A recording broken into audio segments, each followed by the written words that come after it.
Hey guys, I am Dr. Kori Propst with The Diet Doc. I am your ground zero health psychologist committed to helping you rebuild your most energetic and authentic life, free from binge eating, free from food and body struggles. And I'm here today with SeeYouLaterLeaner coach, Adam Atkinson.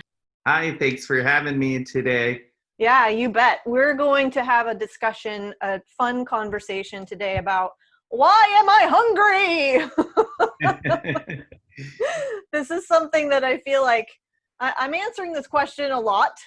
I have asked this question a lot in my own sort of process and with different goals that I've had. How about you, Adam? Is this something you're familiar with?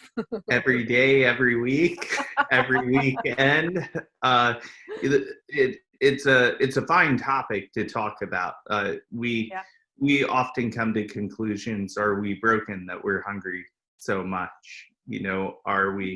Is something wrong with us that we want to eat all the time? And there's a lot of sense of blame or what is wrong with me with this. So I think it's a really great topic, and not only just from the psychology side of things, but then the physiology side of things. And I think we'll really be able to break this down and just kind of teach people why they are hungry and that it is normal, and maybe even how to manage it better.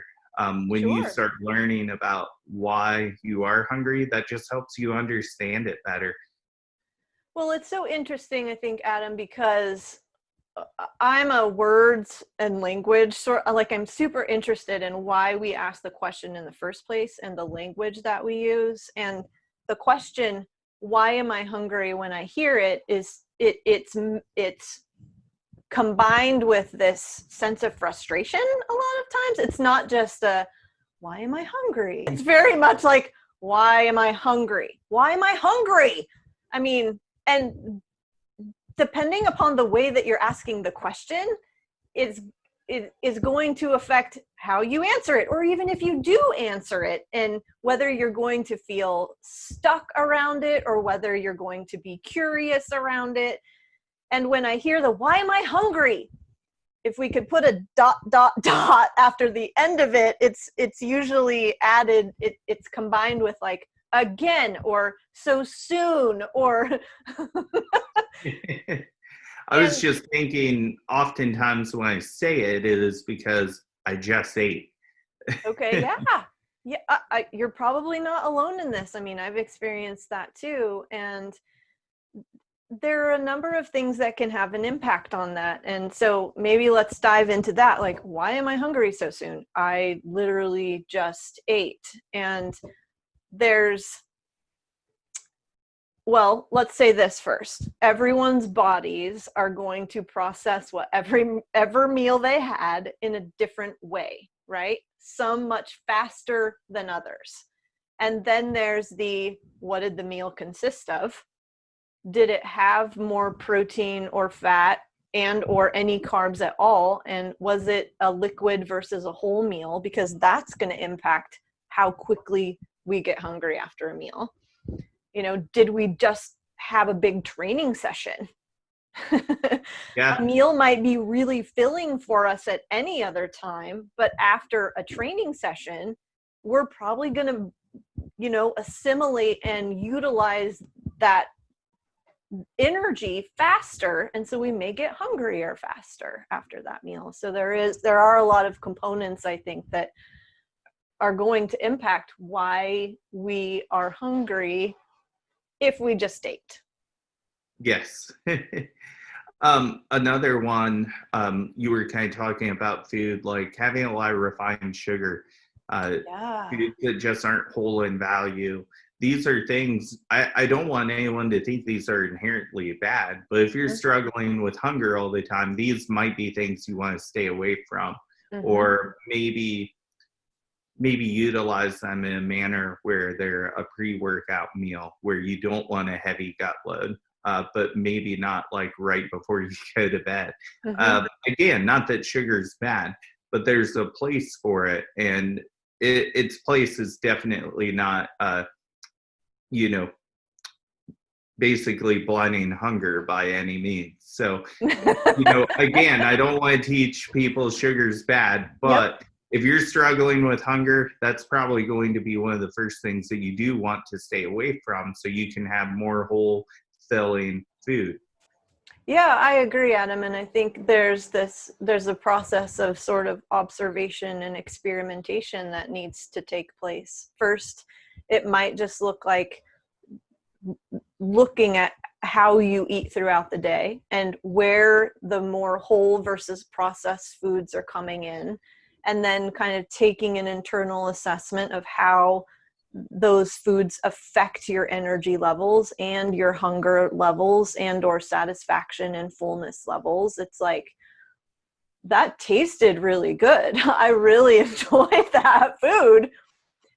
And like, now I feel like I'm continuing to reach for snacky stuff all day long because I'm like kind of edgy with this sense of hunger, you know, after I have it. That's an important thing to pay attention to. And like you said, it's not like I'm bad or wrong for eating that food. It's more just can I get curious about how it's affecting me?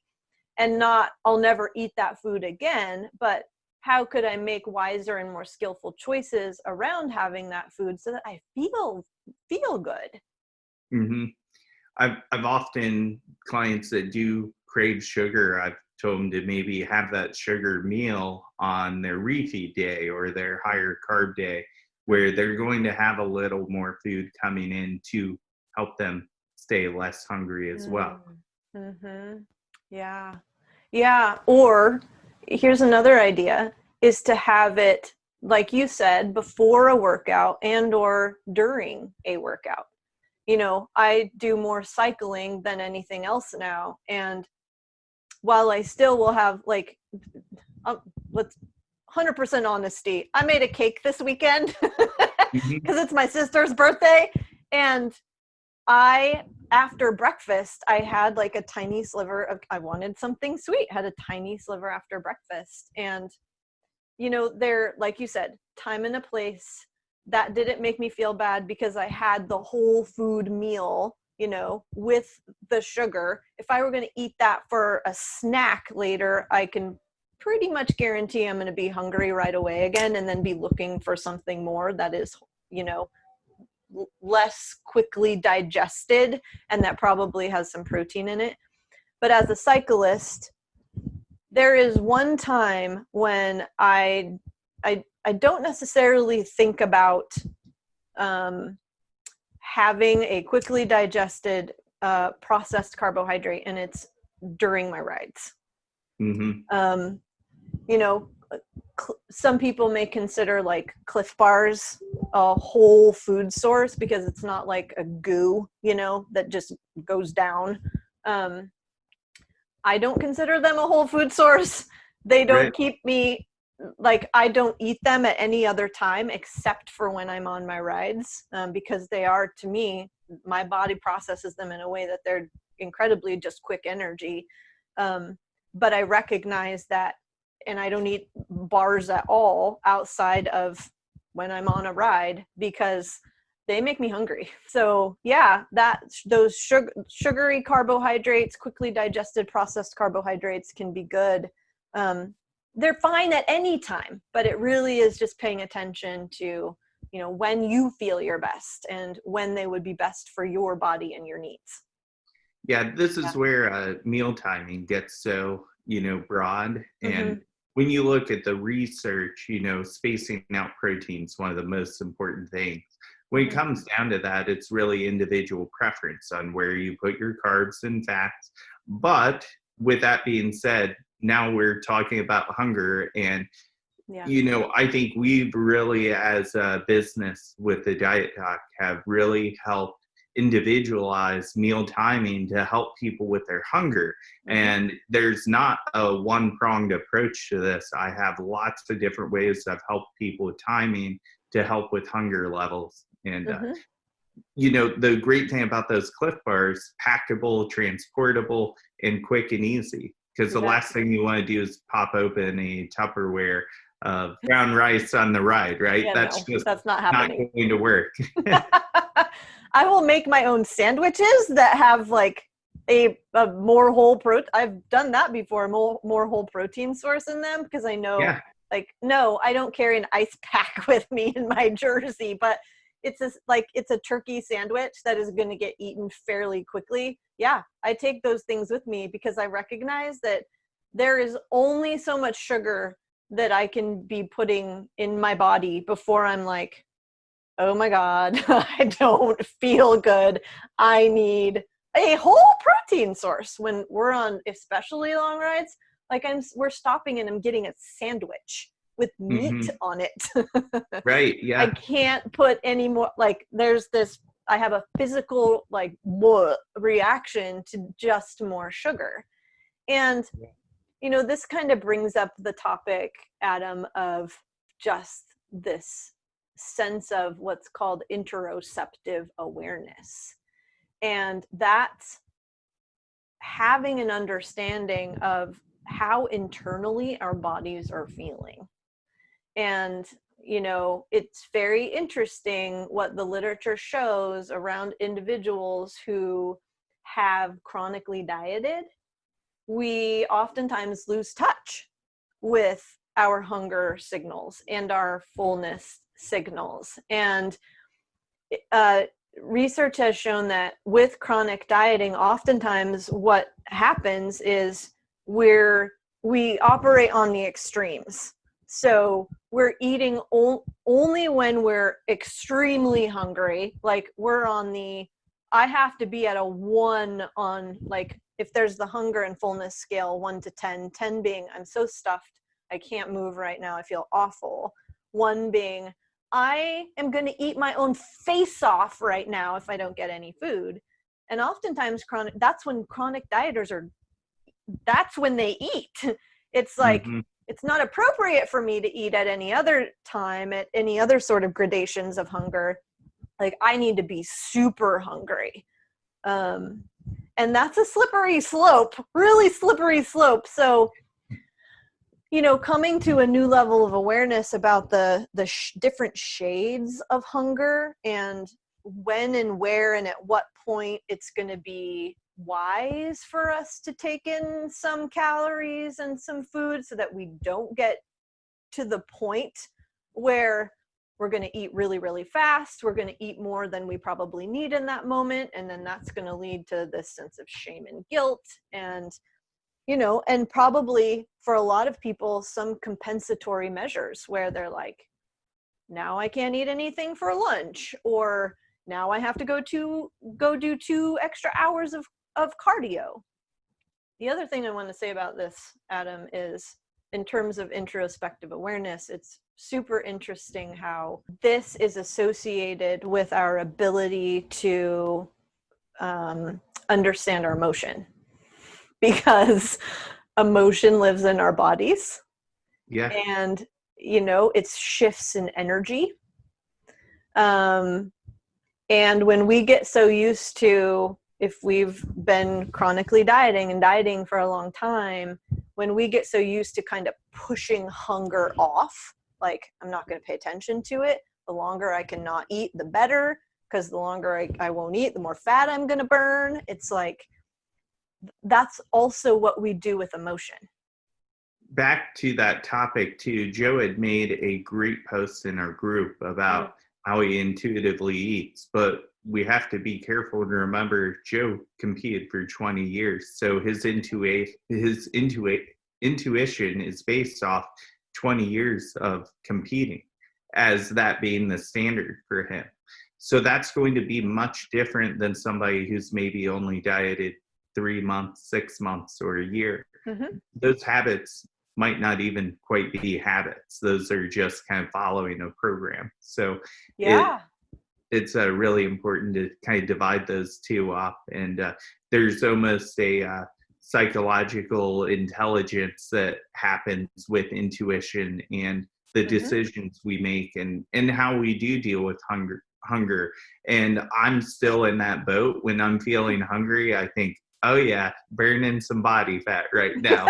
And So I am on that spectrum where I embrace the challenge and I embrace the hunger. So yeah, it's super interesting because it operates on a continuum. It's like we can get to a place with that mindset that is kind of dangerous and not really helpful, right? And that is actually more harmful.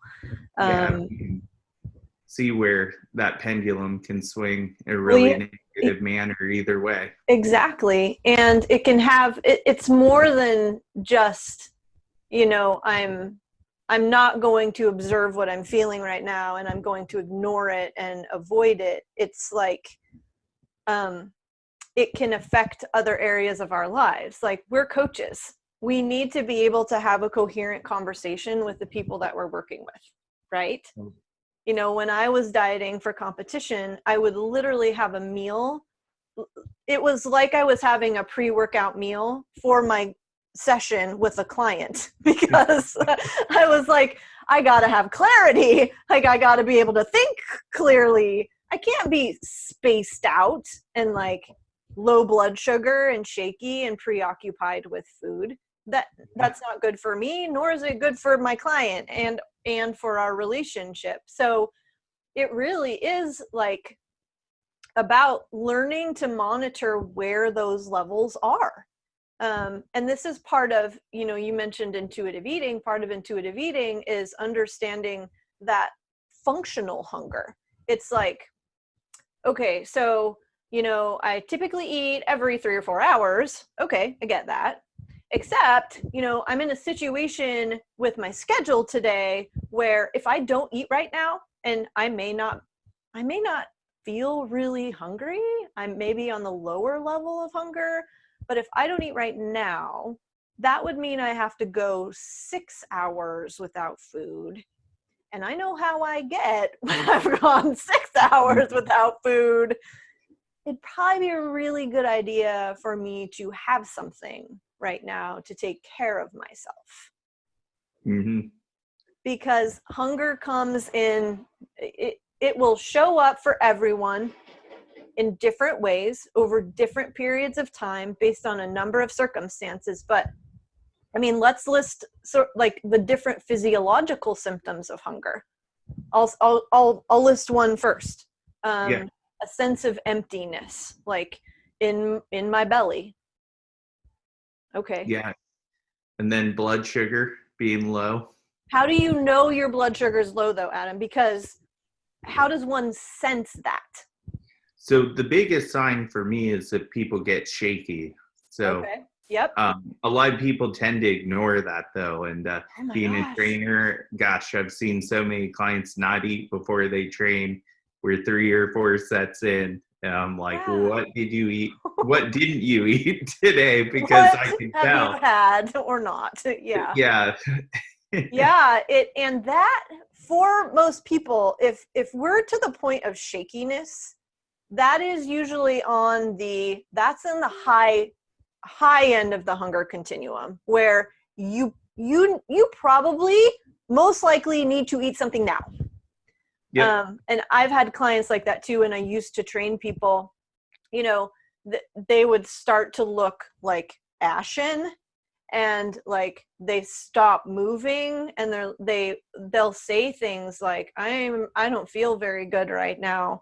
And of course, like, those are also symptoms of very high intensity exercise. But I mean, and then they'll be like, I feel really nauseous. And then I'll have to have them sit down, and then I'll go get like some juice or something that will be, infuse some glucose in really quickly. But yeah, that is a very surefire sign, Adam. That's a great one. I'm glad you said it, that, fuel is needed. Gas tank needs to be filled a bit. Yeah, here's one, a headache. So no, not all headaches occur because one is hungry, but that can be a sign for some people that they are approaching the far end of the hunger continuum. Because when blood sugar goes down significantly, a headache can be a consequence of that. Yeah. And then low energy as a follow-up with that as well. And again, low energy doesn't always mean that you're hungry, but it absolutely can be a side effect. So now I'm sure our viewers can see why this is so important, because well, you may not be, but it depends. Exactly. It's incredibly nuanced. Yeah. So here's another one. Irritability. So, I mean, I'll speak for myself, but before I become shaky, I will become like snappy and just really curt in responses, and I'll feel really annoyed. Mm-hmm. And then if I check in with my body, like, because those are like, that's an outward manifestation. But then if I go inward and I check in with my body, and then I may kind of think about how long it's been since I've had any food and what that food was. Yeah, there's emptiness. My stomach may be rumbling. There's another one. Your stomach is making noise. I feel like really anxious and restless and just not grounded. And again, of course, you know, other things could be causing it, but, you know, if this is part of the observation process, it's like all these things come together and we start to put, you know, if we're really paying attention and we see this happens repeatedly, you know, now we have some really good information. So snappiness and irritability is a big sign for me that I have low blood sugar. Yeah, my wife has that one too. You're like, yeah, recognize that one well. Yeah. So what's your response? Are you like, honey, when was the last time you ate? Or honey, do you need some food? I'm a problem solver, so it always does come down to trying to fix things. Yeah. Yeah. Or honey, did I do something to annoy you? I grew up with one sister, and this doesn't happen for her anymore as an adult, but, you know, she's eating differently now and taking care of herself differently than, you know, when she was a child. But my mom used to have to carry glucose tablets with her, and my sister was not diabetic, but she would, and it could happen fairly quickly. She would get incredibly, like, you'd literally see her wilt. She would like stop moving, and she'd like, you could see her eyes go, and her face would become drawn, and she fainted a few times. And low blood sugar, severely low blood sugar. Yeah.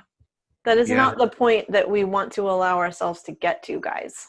No. That's dangerous. Yeah, that's unfortunately for a lot of athletes, that usually happens in the gym, and that's the worst place for it to happen, because there's all the sharp objects and heavy iron objects around. You know, typically not much is soft around you in the gym to, you know, sit or fall on. So very important. I have a client right now who, I mean, he came to me to work beyond binge eating, and he was following an intermittent fasting protocol. And now he's eating more regular meals throughout the day. He hasn't binged since we started working together. You know,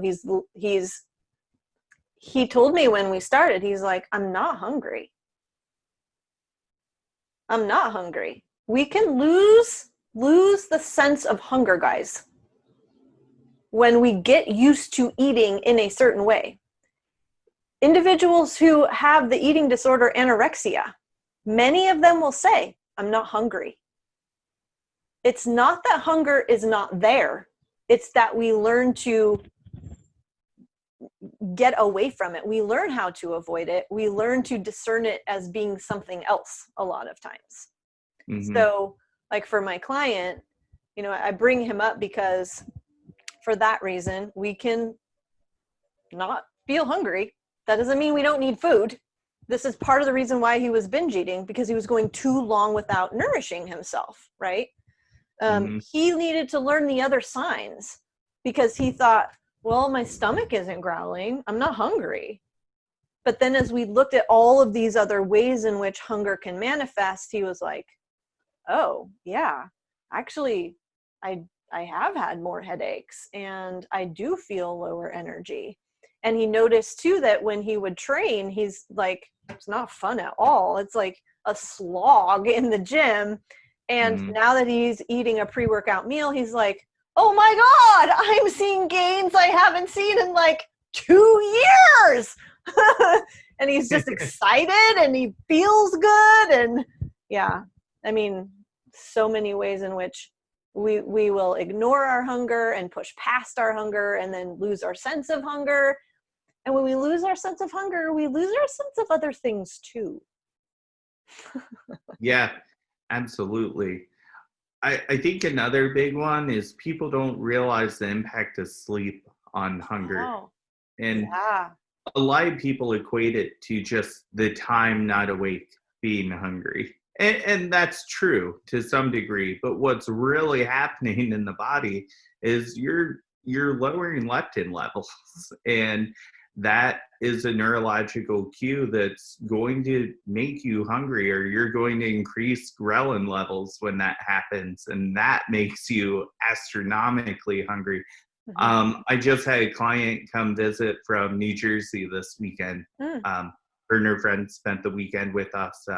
They were so happy to be in gym again because we're open in Ohio and they are not. But the night that they traveled here, she did not sleep at all. So I actually gave her an additional refeed because she's someone who never complains. And I said, the fact that you're saying you're hungry like really means something. I said, it's because your sleep's low, and you know, the hormone that's telling you you're hungry is going through the roof right now. And you likely are, because when you were awake, guess what? You were expending more energy than you're used to, and you're not recovered now. That's right. Yep. So ghrelin is the appetite hormone. Ghrelin goes up, appetite goes up. Leptin is the lose your appetite. Yeah. The fullness hormone. Appetite. Yeah. I like to use, because I get confused with those sorts of things. I'm like, leptin, lose your appetite, the 2 L's. Yeah. And ghrelin, go for it. It's like ghrelin, eat, get ghrelin, go for it. But yeah, gosh, sleep has such an impact. And like you said, Adam, you know, just to reiterate, when you're not sleeping, you are burning more calories. Your metabolism doesn't slow down as much. So you are using more overall energy. And so you do need more food. Yeah. Yeah. Absolutely. So it's not just hormonal. It is literally just like an energy expenditure. There's an energy expenditure piece to it as well. Yeah. Yeah, absolutely. I'm glad that we touched on all of this. Yeah, awesome. Yeah, I hope this was helpful for everyone. Adam, do you have any like final things you want to add? Any final points, ideas? The biggest thing is just things people can do to make themselves more aware of their body, because we've got to assume our listeners maybe are not getting coached by us. So one thing I've always told my clients to do is take very deep breaths. You know, big inhale and slow exhale. Do that about 10 times, and that can really get the prefrontal cortex of the brain activated, the more decision making. And that is really important to somewhat disconnect emotion from what you're about to do. Would you agree? And I'm sure you have a lot more you can follow up with on that. We could do a whole other podcast on that, Adam. Good. No, I would agree. The lengthening of the exhale is a really important piece of that, because just from a neurological, and physiological perspective, it activates the parasympathetic nervous system, which is that restful, calming ability, like you said, to then activate the prefrontal cortex, which allows us to think logically about things. Now, if you're really, really hungry and you're in that place where, you know, it's suppressed, that's going to be just biologically more difficult, to make those logical decisions. It's like, get me some food immediately. Not to say that we can't train ourselves to do that more skillfully, though. I mean, I competed for over 6 years, and the deep breaths were a really important piece of the process for me. And just knowing that I was going to be able to eat again. Fortunately, many of us are privileged in that there isn't food scarcity in our lives. And it's like, there will be another meal. I will eat again. But yeah, those deep breaths are a really great idea. And I think especially, you know, when it comes to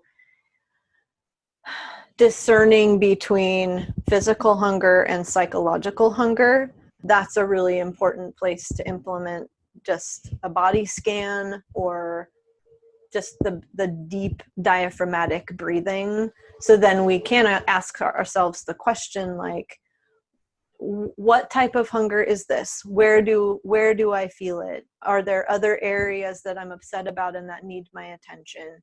I mean, it puts us in a place where we're able to maybe get curious, instead of making an automatic decision, you know, to eat when we feel anxious, for example, or you mentioned this before we started recording, if we feel scared or uncomfortable in some emotional way. So yeah, thanks for and that's why that. that breathing's so important, because the last 3 things you just mentioned really key in on sympathetic dominance. And when you're competing, that's the zone you're going to be in. So the breathing, really trying to get to that parasympathetic place if you can, which you should be able to. It just takes that much more listening. I think that in contest prep or dieting especially, I think you told me this very powerful statement: your thoughts and emotions will absolutely lie to you. Yeah, well, your thoughts will. Mm-hmm. Yeah. Emotions or energy, like emotions don't really lie. They're just energy coursing through your body. It's like, can't really deny that there's energy there. But the way that I interpret them, that certainly can be a lie, Adam. Yeah, absolutely. And so that interpretation and our ability to go to the sensory part of the emotion, like, oh, there's tightness here. Oh, there's like heaviness there. Oh, that feels cold. That feels warm or hot, or that feels pressure filled.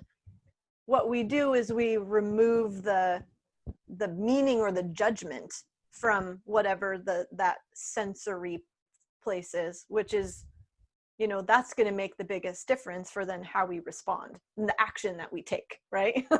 Right. Yeah, so I probably should have worded that better, but it's confusing for everyone. Yeah. How we handle that can definitely be you know, sometimes not the right way. So well, cool. No, I think this was great. Yeah, thank you guys for joining us. If you have feedback, if you have questions, or you have comments, or you want to share a bit about your own journey with hunger in all its many facets, we would love to hear about it. We'll post this up, guys, and we hope to hear from you soon. Thanks again, Adam, and we'll be on next week again, where we'll cover another fun topic. That sounds great. Thanks for having me. Yeah, thank you. Thanks, guys.